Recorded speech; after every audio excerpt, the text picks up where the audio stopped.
Estamos de volta. O assunto de hoje é: quais são as atribuições do subsíndico? Primeiro bloco já esclarecemos a questão de lei, a questão de convenção e deixamos algumas perguntas no ar para os nossos convidados. Vamos a elas. Gabriel, primeiro, o subsíndico pode ser remunerado? Pode ser profissional? Pode ser morador remunerado ou não morador remunerado? Então, uma vez que não existe a previsão legal, né, no Código Civil, você vai seguir o que diz a Convenção do Condomínio. Particularmente, primeiro, entendo que pode ser remunerado sim, desde que não haja uma restrição na Convenção e que a Assembleia assim o delibere. Primeiro ponto. Particularmente entendo que não faz muito sentido você buscar um subsíndico profissional, né? Então, você já tem a sindicância profissional, que são casos bem-sucedidos, e é importante que você tenha um corpo, como o Rogério falou, um corpo de condôminos que acompanhe esse trabalho e colabore esse trabalho. Então, se é um grupo, independente da função de subsíndico ou conselheiro, que participa da gestão, que facilita, que acompanha, poderá, e acho até interessante que tenha uma pequena remuneração para compensar esse trabalho do dia a dia deles. E externo, ele poderia ser externo? Então, não existe restrição, né? O que tinha restrição na lei era na lei anterior, na 4.591 de 64, a chamada lei do condomínio, que dizia que o conselheiro tem que ser condômino e por extensão, o subsíndico. Não existe mais essa restrição porque não existe nem a previsão da existência. Então, quem vai determinar isso vai ser a convenção. Se a convenção estabelecer que tem que ser um condômino, fatalmente tem que ser um condômino. Mas mesmo que não estabelecer, é muito estranho que o síndico, sendo um profissional, que quem está acompanhando o trabalho dele também seja uma pessoa de fora. Então, o recomendável é que seja um condômino. Rogério, já viu alguma situação dessa? Ou remunerado ou não condômino para subsíndico? Eu tenho uma experiência no condomínio que eu moro, que a gestão não é profissional. Nós assumimos agora com a empresa, mas assim, nós somos condôminos, né? Sim.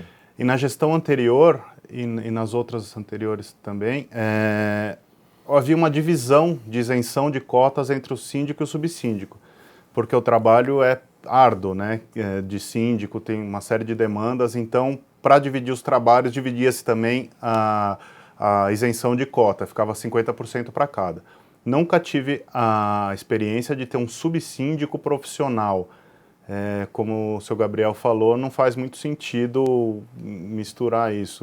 Eu já vi assessoria de síndico, sim, que é diferente de ser eleito um subsíndico profissional. Eu perguntei isso porque eu já vi essa questão de síndico profissional é uma novidade e o mercado ainda está se encaixando, e eu já vi algumas pessoas, a gente quer uma assessoria de síndico, tem como colocar como subsíndico e aí faz a remuneração, então, por isso que eu tratei o assunto, mas voltando no que o Rogério falou, por mais aqui, pelo que eu entendi, é uma situação no condomínio dele, já vi isso em outros condomínios, que eles praticamente elegem dois síndicos, entre aspas, para duas pessoas fazerem a gestão, conseguirem executar as tarefas, e aí dividem ou a remuneração, ou no caso de condôminos, a isenção.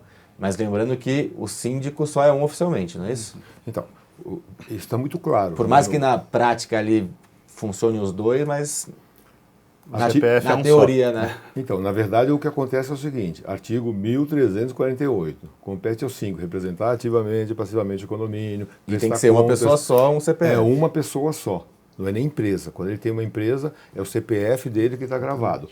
Agora, o Rogério colocou muito bem, quanto mais pessoas você trouxer para colaborar com você, para participar, porque a grande dificuldade que a gente tem hoje na gestão condominial não é mais nem a própria gestão que já está profissionalizada. Você tem administradoras competentes, síndicos competentes. O que você não tem é participação. E no condomínio também existe fake news, falando um pouquinho de fake news. Então, a partir do momento que você não tem essa participação, essa divulgação, é fácil falar que aquele síndico é incompetente, aquele síndico está fazendo alguma falcatrua. Então, o fato de você trazer um membro a mais, independente da previsão da convenção, para participar da sua gestão, ele vai fazer com que a sua gestão capilarize, né? Mais pessoas vão tomar conhecimento daquilo que você está fazendo bem feito, daquilo que você está fazendo em prol da comunidade. Então, independente do cargo, a gente tem vários condomínios, e o Rogério vai confirmar isso, de pessoas que não têm função nenhuma na gestão, e participam de todas as reuniões, porque o camarada é contador, ele participa na conferência das contas, ele tem uma atividade... Colabora informalmente. Colabora informalmente. Acho que a grande dificuldade que a gente tem modernamente nas gestões, que estão muito avançadas em termos de profissionalização, é a participação, é de como fazer com que essas pessoas participam e que entendam que aquilo que a gente está fazendo é para valorizar o patrimônio de todos. Rogério, já teve problema com o subsíndico que quer mandar mais que o síndico?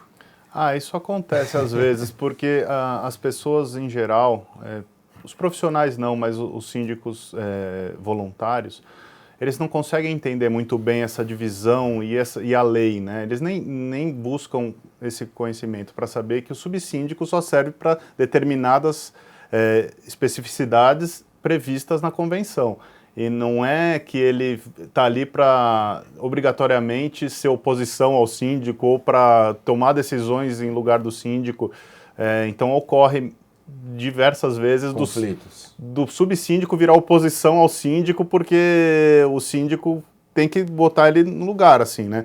Gente, o CPF é meu, a responsabilidade é minha, eu não vou fazer dessa maneira porque é contra a minha vontade. Mas você viajou, eu sou subsíndico, quando você não está, eu que tomo conta do condomínio. Tem esse posicionamento muitas vezes que é ruim, né, para a gestão. Sim, você tem que evitar isso integrando mesmo a equipe, né, como eu falei, fazendo todo mundo jogar junto, fazendo com que aquela decisão que é tomada em grupo, a gente se mata na reunião, mas sai todo mundo falando a mesma língua. Sim. É isso que eu vendo para minhas equipes de trabalho.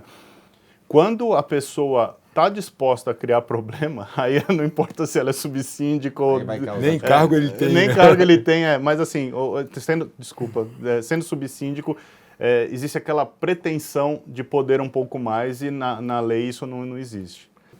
E uma pergunta que eu queria te fazer para finalizar, Gabriel, aquelas convenções mirabolantes que fogem do padrão. Queria que sua experiência, se você já viu alguma coisa muito fora que você podia dividir conosco. Então, eu tenho uma convenção, que eu tenho ela até hoje, onde o subsíndico ele tem a função, junto com o conselho, de recomendar ou não as contas, que não seria atribuição dele. Mas o mais interessante, e não é raro, é você ter a convenção onde o subsíndico, a função dele não é convocar uma assembleia para substituir o síndico, é ele assumir a sindicância até o complemento do mandato. Então, em termos práticos, é muito fácil executar.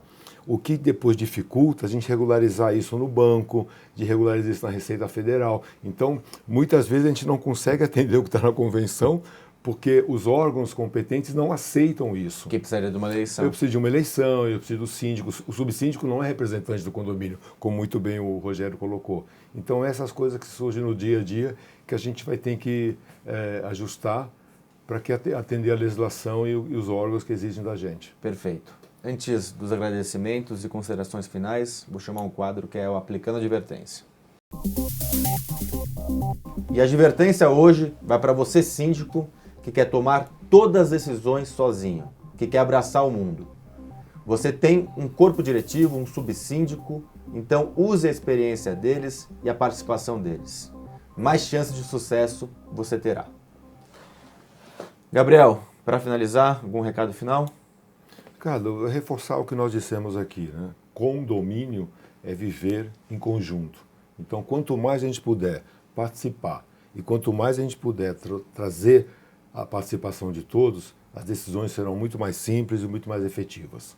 Muito obrigado pela participação novamente. Eu que agradeço de novo o convite. Rogério, algum recado final para quem está nos assistindo? Eu acho que é mais do que a gente já falou aqui. Sempre estar integrado com sua comunidade. Comunidade dentro do condomínio. O conselho, os moradores, o síndico. Quanto mais você trouxer essas pessoas para dentro da sua administração, mais você vai entender o que eles pensam, o que eles precisam e ter uma gestão mais assertiva. Muito obrigado pela participação novamente. Eu que agradeço. E você que está em casa, não perca, semana que vem, mais um programa e fique antenado com as principais notícias e informações do segmento condominial. Até semana que vem.